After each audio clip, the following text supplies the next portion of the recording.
The human mind operates with the processing power of a highly advanced operating system. It continuously takes in sensory data, evaluates threats, and executes behavioral responses. Yet, despite its sophistication, the system is compromised by predictable, destructive glitches. In clinical psychology, these glitches are known as cognitive biases. Patterns like catastrophizing and black and white thinking act as faulty algorithms, processing neutral environmental inputs into heavily distorted versions of objective reality. The mind reflexively scales a minor daily friction, a critical email from a boss, an unexpected expense, into an immediate, overwhelming threat to survival.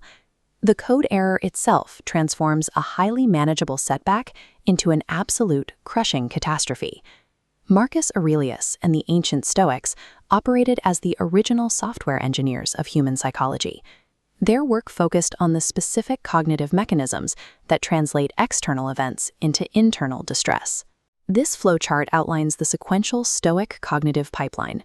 Emotional reactivity only occurs when our rational faculty engages with a raw, neutral impression and assigns it a specific value judgment. In the mid-20th century, psychologists like Albert Ellis and Aaron Beck independently isolated this ancient code and translated it into modern clinical therapy. This diagram breaks down the resulting ABC model. It shows that an activating event at point A only leads to the emotional consequence at point C because of the intervening belief at point B. Suffering requires our own compliance. We experience profound anxiety because we blindly grant voluntary assent to unverified, irrational impressions. The invisible algorithms of our own unchecked judgments are the primary source of human psychological distress. To patch these cognitive glitches, modern therapy relies on a dialectical method developed over 2,000 years ago, Socratic questioning. This method acts as a direct neurological intervention. By forcing an individual to answer highly specific, logic-based questions, the emotionally reactive limbic system is forced to decelerate. The cognitive load transfers to the executive functioning of the prefrontal cortex. The clinical protocol isolates the exact bug, articulating vague anxiety into a testable claim. Next, the individual separates verifiable objective data from emotional assumptions.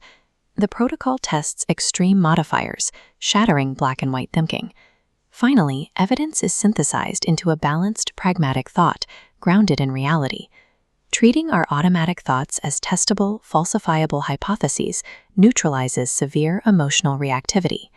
Implementing this protocol avoids the health risks of emotional suppression or the stiff upper lip mentality, which predictably worsens baseline mental health. Authentic cognitive resilience relies on psychological flexibility. The objective is to downgrade rigid, absolute demands into flexible, tolerable preferences. This crucial distinction separates the involuntary limbic panic of catastrophizing from the intentional, executive-driven Stoic practice of negative visualization. True philosophical resilience expands the cognitive field, proactively mapping out inevitable challenges long before they arrive.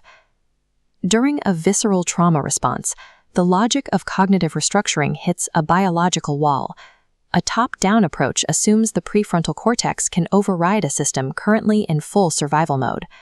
Severe psychological trauma physically sensitizes the brain's amygdala and significantly shrinks the hippocampus, fundamentally altering the individual's underlying neurobiology. When the body is locked in the physiological reality of a flashback, Socratic evidence tables become neurologically futile. The survival mechanisms have already bypassed the centers of logical reasoning. Treating these deep-seated glitches requires bottom-up, somatically integrated modalities. Therapies like EMDR safely regulate the body's autonomic nervous system before any cognitive logic can be applied. You cannot debug the software without first repairing the biological hardware. There is an equally severe limitation in how the psychology is applied socially. The modern corporate world has increasingly commodified this ancient philosophy into a tool of behavioral control. Sociologists refer to this as Neoliberal Stoicism, a hyper-individualized weaponization of the dichotomy of control. In this paradigm, employee burnout is reframed as a personal cognitive error. This allows corporate structures to individualize systemic failures and exploitative conditions. The original Stoic heritage remains focused on the link between personal virtue and civic engagement.